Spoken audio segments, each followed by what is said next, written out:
All right, listeners, I am loving these new episodes that we're doing called My Entrepreneurial Journey. And the ethos and the ideation behind why we started these episodes was to help you, the entrepreneur, by connecting you and letting you hear the stories of the successful entrepreneurs who are right there with you. They are right in the trenches. And really, one of the thoughts that we hold on to, and we apply this to FITposium, we apply this to everything we do, is that all you need to do is figure out what the next step in front of you is.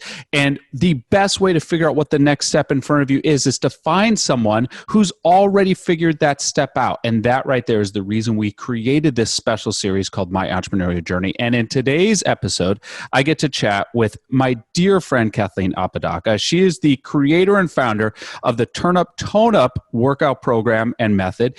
And I've had the opportunity and really the pleasure of working with Kathleen for several years now, watching her turn what was an idea into a reality. So I'm super excited that we're going to chat about how she was able to launch this service and product, how she brought it to market, the lessons she learned along the way. So we're going to get into all that right now. Kathleen, how is it going? Hi, thank you so much for having me. I'm excited to be here. Things are going well. I can't believe you just said we've been doing this a few years. I'm like, wow, I think it's actually been 3 years since we met and have been working together. And if you look back at, 3 years ago compared to now, it's such a crazy difference. So I'm just so happy to be here and share the story with everybody. So thanks for having me. Oh, I'm so honored to have you be a part of this. And just, you're one of those, like, you always bring such a great energy to everything that you do. And I want to be able to properly edify you to our guests, to our audience. I'd like to hear a little bit about your backstory. Where were you at? What was it? Because you and I first met, really face to face. We really first interacted the night of the VIP party. That was our first deep dive interaction. But I want to know the Kathleen before that Kathleen that was the person who says, you know what, I need to sign up for this event called FITposium. It was definitely a slow journey to get me to that point. But basically, I always had a passion for movement and exercise since I was a little girl, and I never knew what to do with it. And basically my whole life, I just loved exercise and what it did for me physically, mentally. But I would say most people in my life are like, well, you can't make a career out of that. You can't, teaching workout classes, that can't be your career. What else are you going to do? So it's, friends and family members were kind of giving me that guidance as a little girl. So it's like, okay, well, I guess that's not my path, even though that's what I really love. And then fast forward to college, I had been an athlete in high school, was always healthy, never really had to worry about anything. And then in college, I really lost my health, my confidence, my energy, and I struggled. So that was a big turning point for me. And here I was still having these visions for my life of wanting to do something in the health and wellness space. And at the time, I didn't have my health. So that was just a huge kind of light bulb moment for me where, there were two roads I could take in life. It's like, which one do you want to take? Do you want to be how you were in high school and live healthy, active, and feel good and confident? Or do you want to continue on this path and not feel really great all of the time? So that was a big turning point for me and got me kind of back into that health mode. And then really, it was probably, I think 2017 was my first year attending FITposium. And prior to that, about a year prior, I had gone through a divorce. And after going through that, when you're going through that, you kind of lose your identity a little bit. But in the end, it really kind of redirected me towards this path that I had wanted to be on since I was a little girl. But it kind of made me pause and think about, okay, why am I here? What is my purpose? If it's, in my mind, it had been to be a wife and a mother, and now those things are not happening. So what is my purpose and how am I meant to be here and serve? And it kind of brought me back to, well, I've always loved exercise and the way it makes people feel, the way it makes me feel. And I've always wanted to find a way to help others capture that joy that it brings me, but I've never known how to do it. So it was through that where I heard about FITposium, and I knew that I wanted to do something in the health and wellness space, but I just didn't know what it was. And I was teaching group fitness classes, but that was really all I had invested into the the fitness industry. And I heard about the FITposium conference and was terrified, basically, almost didn't go because you see all these people, it's like, oh, this person's speaking and there's all these other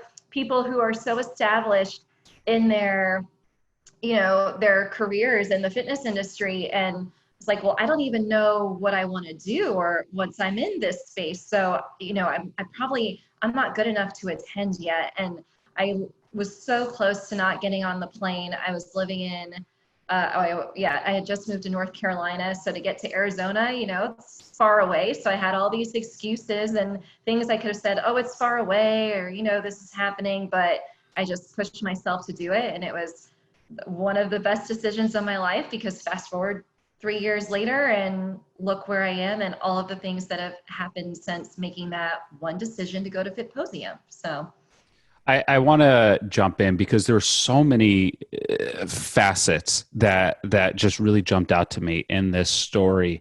It's so easy for individuals to allow anything to be the barrier between themselves and the aspiration that they want to achieve. So, for example, like we could have looked at, right after your divorce, you could have looked at that and say, well, that before is what defined me. And even though I had this aspiration to this other thing, that's too far from where I am right now. And it's just easier just to try to stay on this current trajectory. Or, you know what, maybe I don't have enough experience to even show up at this conference. Who am I to show up at this conference? Are people going to think that they're going to see me walk into that room? They're going to think, well, this person doesn't belong in this room. And then that is compounded by the fact that as you're being raised, you're literally being told, listen, you cannot make money teaching people how to work out.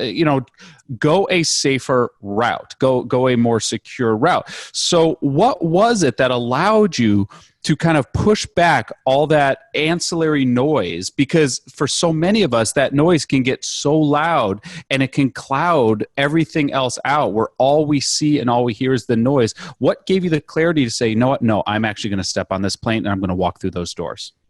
Yeah, it is a little scary at times. And I think I hear from a lot of entrepreneurs, people that are going after their dreams. A lot of times the people that tell us it's not possible or that hold us back are sometimes the people that are closest to us, and they're not doing it on purpose. Doesn't mean they don't love us. It's just they don't have an understanding of what we want to achieve and what our dreams are. Only you have that understanding. So for me, there was actually a book that I read called The Seed by John Gordon, and I read it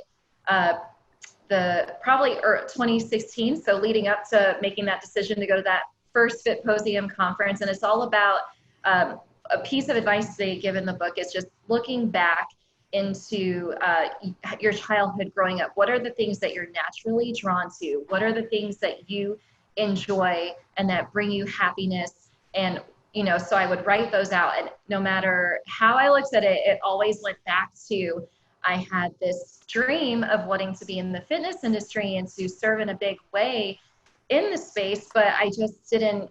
Then it was, those people saying, well, you can't because you won't make enough money. Or it was me in college saying, well, you can't because you're not healthy enough. So I think it was that book just kind of guided me back and really had me get real with myself and like, okay, if this is clearly something that is important to me and that brings me joy, so I need to pursue it. And then getting to FITposium, I think so many of the speakers just kind of reiterated that message that if you have something in your heart that you want to accomplish, it's putting in the work.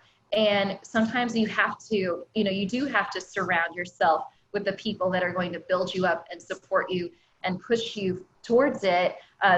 You hear a lot, everybody always says, surround yourself with like-minded people. So that was why I joined the mastermind. And it was funny, before you even announced the mastermind, I was talking to another attendee at the conference, and we were talking about, how can we be around other people, because we love that we come here every year to FITposium. We're so pumped up when we leave because we're surrounded by all these other people that have big dreams just like we do, and we're all going after these big goals, and how can we continue? And I was like, if only there was like a mastermind or something where it could continue. And then literally, I think a few minutes later, you announced the mastermind. And I was like, yes, I am in. So that was just really a next step, and a huge step was making that investment to surround myself with people who were like-minded and going after those same big dreams. Mm-hmm. It's so easy for us to put ourselves into that role where all we're paying attention to is the reasons why we can't do something. And as you were kind of describing that, and really I was picturing you like at the airport, like hesitating, am I actually getting on this plane? And, you know, we always search for anchor points, like as we hear stories. And the anchor point that was coming up for me was when I walked into my first mastermind meeting years ago. And you know, when I first walked into my mastermind meeting, I'm walking into this room of all these other entrepreneurs seeking to level up my network, right? And as soon as I walked in the room, I look around the room and I don't know anyone in this room. This is a room full of a dozen and a half, 16, 18 strangers. And I immediately start contrasting myself against everyone else in a very negative, self-deprecating way. Like, oh, that person obviously makes more money than me.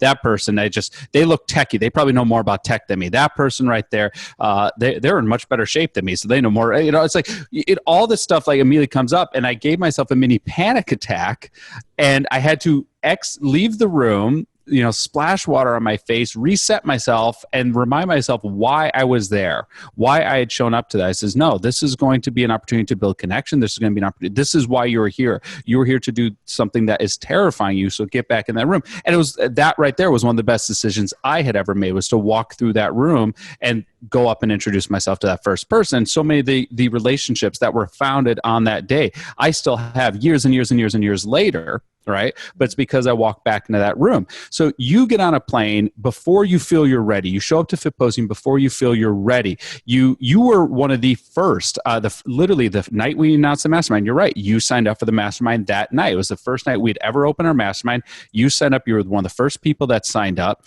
And you have been really good at saying, you know what, even though I'm terrified, I'm going to step forward anyway. And I would like to know, because so many of the listeners of our show and so many of the people who then show up to FITposium are just kind of on the fence, who are just like, you know, I've been thinking about it, but I don't know, because I don't know if I have a good enough idea. I don't know if I have a big enough brand yet. I don't know if I'm ready yet. What do you say to those people who are still in that, you know what, fear's there, and no entrepreneur is never afraid. Like, we're always afraid, but you step forward anyway. What would you say to that person who's still kind of debating whether or not to allow fear to control the direction they're going? Yeah, I say there's a quote that I love. I think it says, if your dreams don't scare you, then they're not big enough. So having that fear is a good thing.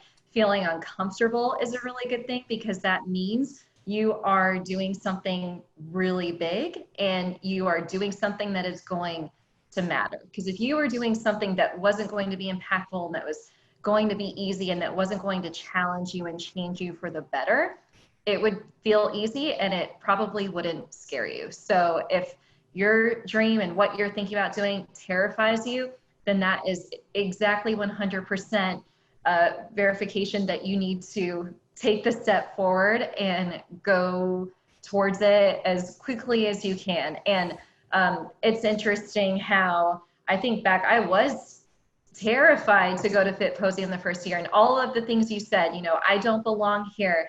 You know, everybody here is more successful than me. I'm not good enough. All of those things were going through my mind. And then I got there and it was great.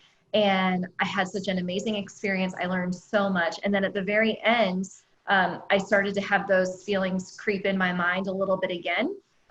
You know, typically at FITposium the last few years, we do the casting calls, and it was my first year, and I didn't, you know, realistically, it was like, Kathleen, there's no way don't get your hopes up. So I wasn't anticipating or expecting to be cast for any of the magazines or anything like that. But then at the end of the conference, I just remember sitting by myself in the back of the room just saying, oh, did you really think you could do something in this space? Like, really? You flew all this way? What were you thinking? I know you learned a lot, but, you know, still. And I talked about this at FITposium last year, but then in that moment of doubt, Caitlin Swallow with Strong Australia came up to me and she was like, hey, just wanted you to know I couldn't use you this time, but I really I thought you were great. I love what you do, and I would love to work with you in the future. And that to me, so focus on, even if it's one person, even if that person is you who believes in yourself, just focus on that, and just let that keep pushing you as far as you need to go, because that lifted me up so high and kept me going. And it didn't matter who didn't believe in me. And there were plenty of people along the way who like, really, you're going to do that? Or, why would you do that? You have a great career in the wine and spirits industry. Why would you want to do all this extra work? And just stay focused on the people that really cheer you on. And once you have one, you'll start to attract more, and it just kind of builds over time. You bring up a really interesting point. It's that oftentimes the people who are, giving us advice to kind of go that safe route or kind of stay in your lane, they're not doing it with malicious intent, and they're not doing it to hold you back from your dreams. They're doing it because they want to keep you safe, right?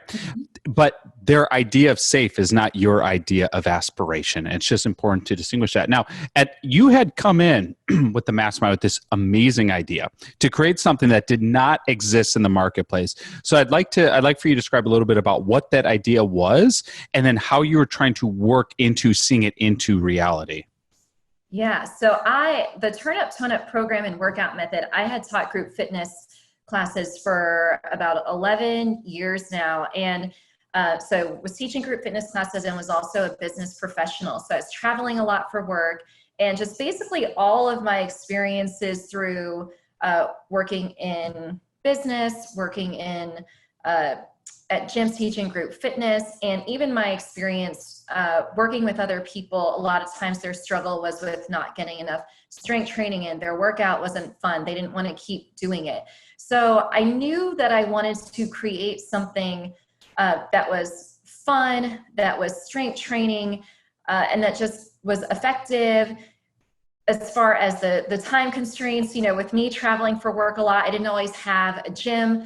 I didn't always have time, so I wanted something that was quick, effective. So I kind of put together all of these obstacles that I had and that I had seen other people have, and wanted to create a solution for them. So if I looked at the group fitness formats that were the most fun, where I saw people smiling the most and having the most energy, it was always a format where they were moving to the beat of the music. And there is science to show that people will go further longer and harder longer when they are moving to the beat. So I wanted it to be something that was rhythm based. And then I wanted to solve all of those other issues that I just talked about: time constraints, not having access to a gym.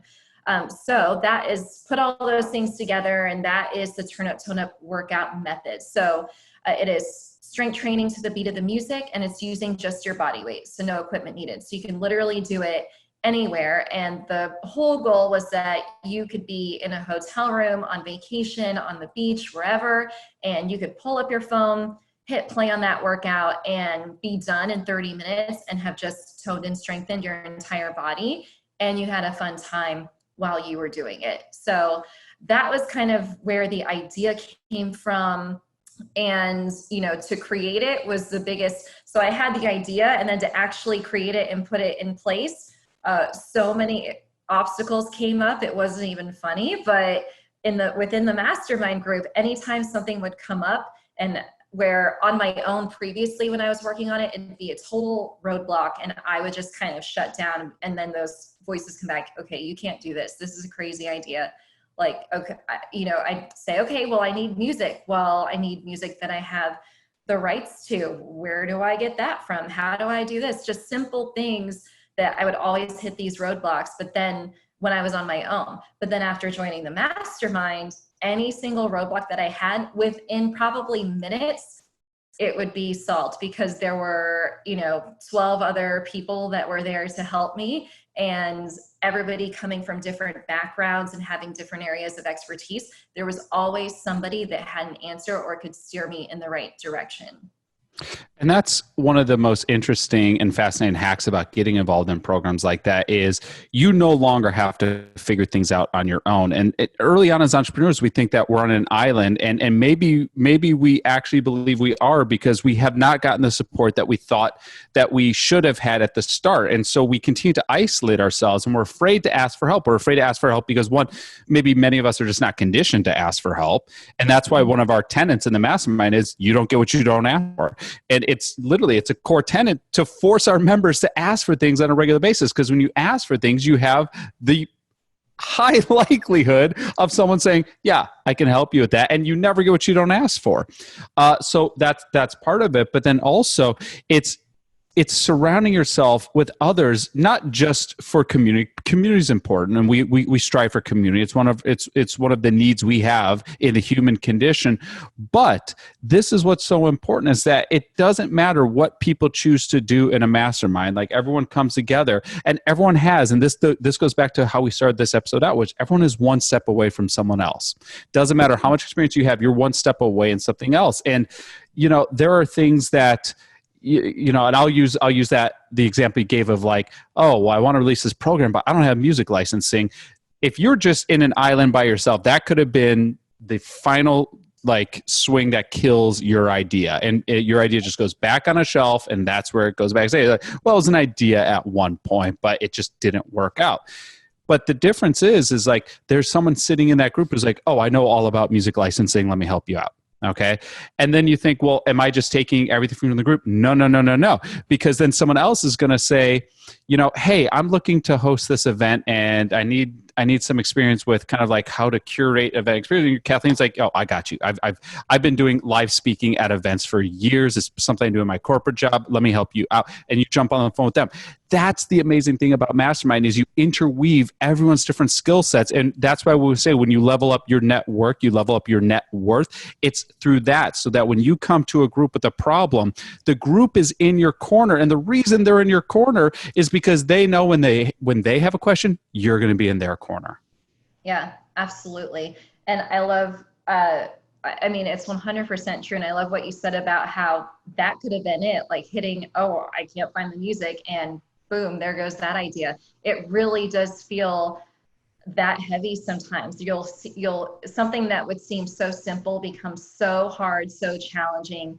And it's like, oh, well, I can't do it, because there's just some things you think you can't figure out. But to have the support of other people, and them having those other areas of expertise, you're going to get that support that you need, or at least be guided in the right direction every single time. So thankfully, when I hit that little roadblock, I pushed through many roadblocks. So I want to know what it felt like as you were actually able to bring Turnip to market, because I remember when you launched and just how momentous that was for you, and just how much passion to finally see your product in the marketplace being sold and people actually connecting with something you brought to the world. Yeah, so it was an incredible feeling, because I do honestly feel like it is my purpose and my calling is to serve in this way, and to bring joy to people through movement, and to help them live just healthier lives that can be celebrated. So to see people doing my workouts, like people would send me videos of, me and the group on their screen of them doing the workout. And I can't even put into words how crazy that was to see, because there are pictures of me as a little girl, 3 years old, in my full-on Jane Fonda workout gear, leg warmers and wristbands, headbands, the whole 80s look, whatever. And so to have that dream literally since I was 3 years old, and to be like, wow, like I'm doing it. And then on top of that, so that's just the beginning. People are just starting to do the workout. So you're like, wow, okay, I can't believe I did it. But then when you hear from them after they've done the workouts for a while, and you see the results, and you see the change in their lives, not just physically, yes, for sure, but the confidence that comes with it, and the things that they're able to do, and just their level of happiness, like that is why I do it, so that people can feel good and live a happy life. So to see that is just the most incredible thing. And if it just fuels me to keep going, because, you know, Tone Up will continue. And there's so many other grand ideas that I have for it, and other ways to just keep going and make things bigger. And it just inspires me to keep on dreaming bigger and doing even more things. So it just makes me want to keep going in an even bigger way. So what's so amazing is to think about, you know, your evolution that you've had from 2017 when you first showed up to FITposium and where you are at now 3 years later. What about yourself has surprised you the most as how you've shown up, not just as an entrepreneur, but as a person in our industry? Yeah, I would say, I think the asking for help thing was something that was a challenge for me. And that has been a huge change in my life to just be more aware of myself and what I need, so that I can more consistently be happy, so that I can better serve others. So if I need something, I'm much better at reaching out for it. I think my confidence level has gone up tremendously. I've always been a fairly confident person, but I think anytime you set a goal for yourself and you achieve it, it just builds your confidence up even more. So, not giving up when things were tough and continuing to push forward. And, you know, I look back, I think it was, I'm trying to remember, there was someone who had, it was definitely a FITposium speaker who had mentioned, it was this past year, and they said, you need to make like your awesome list, and just not every day, but anytime you do something awesome, you need to add it to the list. And then whenever you're feeling like things are hard, or you're just not feeling good about yourself, you need to go look at that awesome list. And so I do have an awesome list, and the awesome list has been pretty awesome within the last 3 years. So it's just so amazing to look back and see what I've accomplished. And it really just is confidence. And then it's also just more gratitude in my life. And those are all things that we practice within the mastermind as well. But just, you know, being more aware and being extremely grateful for all of the things that have happened just really has put me in a more positive, happy mindset majority of the time, which is a pretty big change as well. Mm-hmm. Yeah, there are a few moments in your trajectory. You know, I've worked with you a couple of years now, where like I got to sit back and just like kind of look at the rest of the team. I'm like, that right there, that needs. If I knew about your list of awesome, I was like, that needs to go on the list of awesome. And those would be like, I remember your launch day, and just how special that was. And because I remember it was just like you had finally taken this idea, and now it was real. It was real, and it was going out, and people were swiping credit cards and signing up.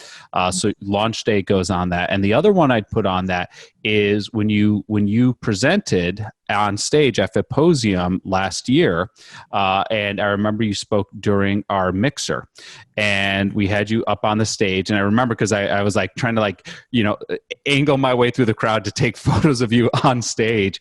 And I was just like, I remember I was standing next to our production manager and event coordinator. I was like, gosh, she is crushing it on stage. And she's like, yeah, she's really nailing it. And just like those moments right there just really stick out to me as like, you know, you deserve to be on that stage. You deserve to be giving that presentation, to be connecting with those people. I'm curious, what is coming up next for you with whatever you're comfortable revealing, but where are you setting your energy, your sights on next?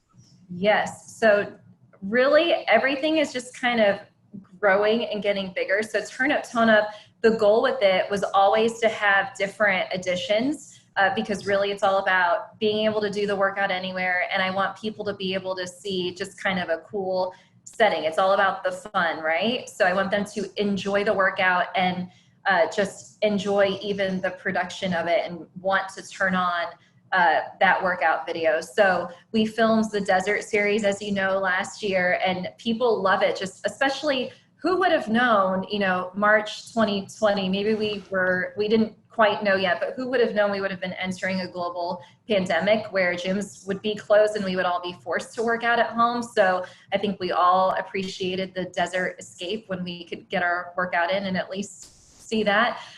So I do have some other additions in the works for the Turnip program. So definitely we're going to take it to the beach. I have a really cool one that I'm hoping to do, the Nashville edition, where there will be a live band and things like that. So that's kind of slightly the evolution. And then also to add in the banded edition. So there will be some different new additions to the Turnip program. But then also the big goal is to build more of the Turnip community. So yes, so we have been, with my challenges, we always have these private Facebook groups and things like that. And I love just the support of other people throughout that. And I want that to continue. So that is the other piece of it that I will be working on. And then a big goal for 2020, but we're shifting it to 2021, was to do a lot more speaking events. And I had so many things lined up, as I know so many people probably did, and did get to do a few of them early 2020, which was great. But that is another thing that is important to me and that I would love to do more of. So this year it's kind of pivoting and trying to do it in a different way, but then hopefully in 2021 we'll be able to do more of that. But for now, it's just continuing to create and share the Turnip program with more people. What I love so much about that, and I'm so excited and elated, is the hardest work has been done. The brand has been launched to the market, and now you just get to grow the resonance that this brand has in the minds and hearts of your prospects and your audience and your community. I love the work you're doing right now. All right, where can listeners go to connect with you, to learn more about you, and to check out Turn Up, Tone Up? So you can probably find me majority of my time on Instagram at Kathleen Jane Fit. So Kathleen with a K, Jane Fit. I'm Kathleen Jane Fit on Facebook and YouTube as well. So there is a free 30-minute workout on my Instagram page, link in the bio there. There are also a few Turn Up workouts on my YouTube page. And then KathleenJaneFit.com is also where you can find more about me and the Turn Up program there as well. Kathleen, I am eternally proud of you and just so grateful for the amazing work you're doing and for how you're showing up as a leader in our industry. Well, I am so grateful for you, and I just can't believe where we are now, 3 years later. Can you imagine in 3 more years what will be going on? So I can. I'm excited. I can, and I'm really excited for it. I'm excited too. Kathleen, so grateful. Thank you so much. Thank you so much for having me.